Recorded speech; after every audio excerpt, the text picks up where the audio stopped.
Friends, कसे आहात? राधाज रसोई घरमध्ये तुमचं मनापासून खूप खूप स्वागत। आज मी जो पदार्थ करणार आहे तो सगळ्यांचा लाडका पदार्थ आहे। आज मी बटाट्याचे पराठे किंवा आलू पराठे जसे पंजाबमध्ये फेमस आहेत किंवा आपल्या बाहेरच्या स्ट्रीट फूडमध्ये जसे बनवतात त्या पद्धतीने मी आज करून दाखवणार आहे।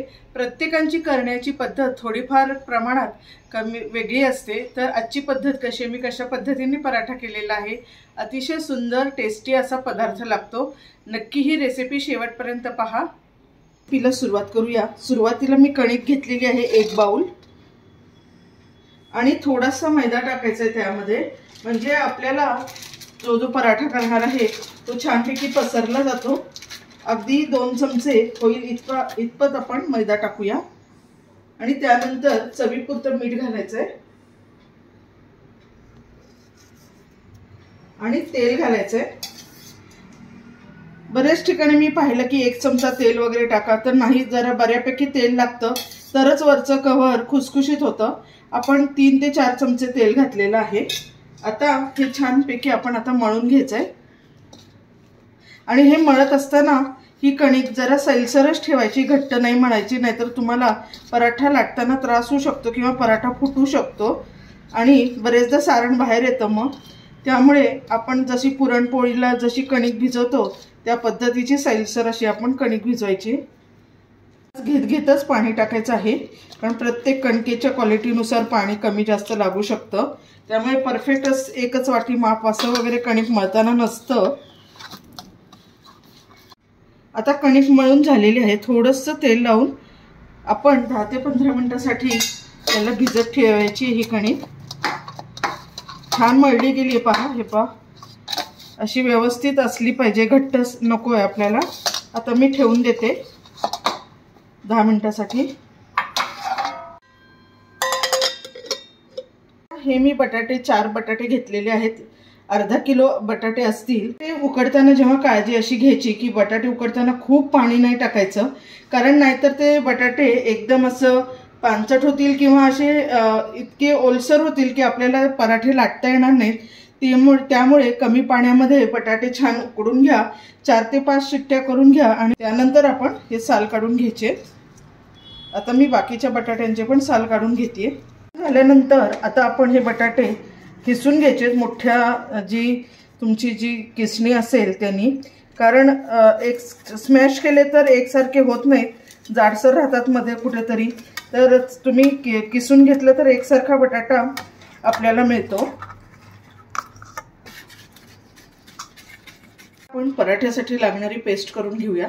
सुरुवातीला 8 ते 10 लसणाच्या पाकळ्या आणि त्यानंतर आलं घालायचं आहे, आलं टाकूया। त्यानंतर थोडासा पुदिना घालायचा आहे आपण,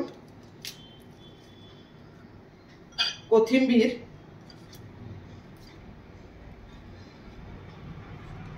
हिरवी मिरची, 4 ते 5 हिरव्या मिरच्या घेतलेल्या आहेत आणि मी मिक्सरमध्ये पेस्ट करून घेते। चवीपुरतं मीठ घालणार आहे।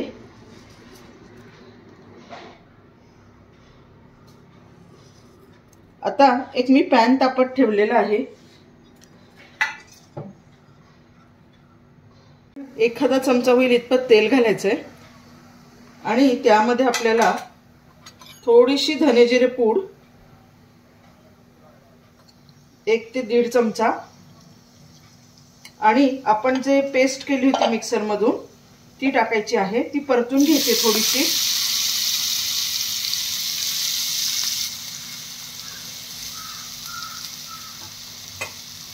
हळद घालायची आणि आता ही एकसारखी करून घेते।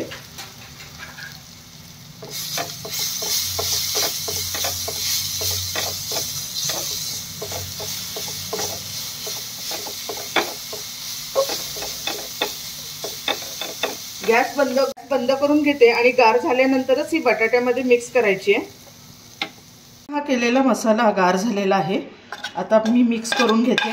खूप जण काय करतात, उलट करतात, ह्याची भाजी पण बनवतात आणि मग त्याचा पराठा करतात। त्याच्यापेक्षा ही जी पद्धत आहे ही छान आहे, चव पण मस्त लागते यानी। आता हे सगळं मी मिक्स करून घेते बटाट्यामध्ये।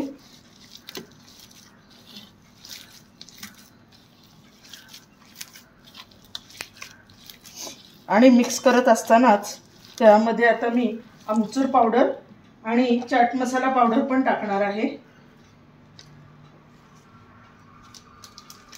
कारण एवढासा चाट मसाला टाकते, पाव चमचा भर, त्याने मस्त चव येते एकदम।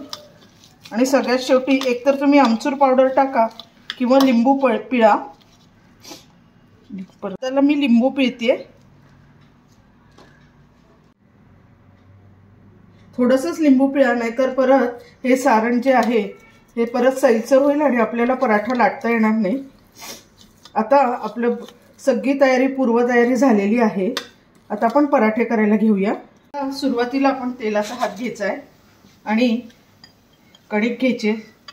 तुम्हाला किती मोठा पराठा करायचा तितपत मी हा साईज घेतलेला आहे आणि अशी वाटी तयार करून त्याच्यामध्ये आपल्याला सारण भरायचं आहे। सारण व्यवस्थित भरा, नाहीतर मग ती पराठ्यांना चव नाही लागत छान। आतमध्ये दाबून असं गोल गोल फिरवत आपण मोदक जसं करतो तसं बंद करून टाकायचं आहे। पिठामध्ये पीठ लावूया आता आणि हलक्या हाताने आपल्याला पराठा लाटायचा आहे।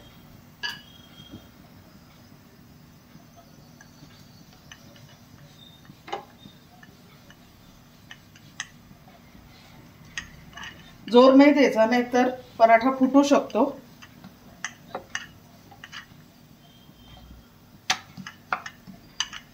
आणि कडा लाटायच्या। छान लाटला गेलेला आहे, तव्यावर टाकूया आपण। तवा तापलेला होता व्यवस्थित। मागून आपला पराठा भाजतच आलेला आहे। आता सुरुवातीला आपण वरून थोडंसं तेल टाकूया।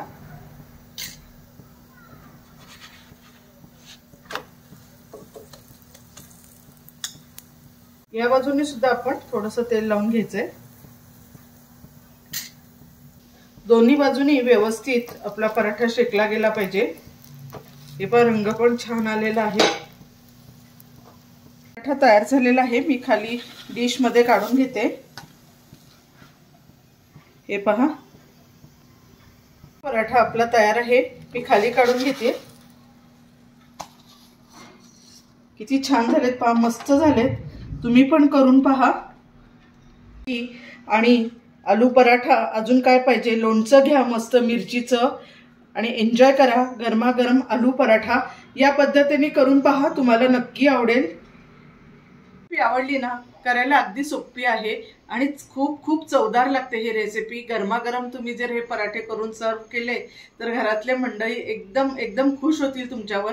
टिफिन मध्ये नेऊ शकता मुलांना, वेगवेगळ्या पद्धतीने पार्टीमध्ये सुद्धा तुम्ही हे पराठे करून देऊ शकता। आणि नक्की नक्की हे पराठे करा आणि राधा रसोई घर हे माझं चॅनल नक्की नक्की सबस्क्राइब करा। Thank you very much.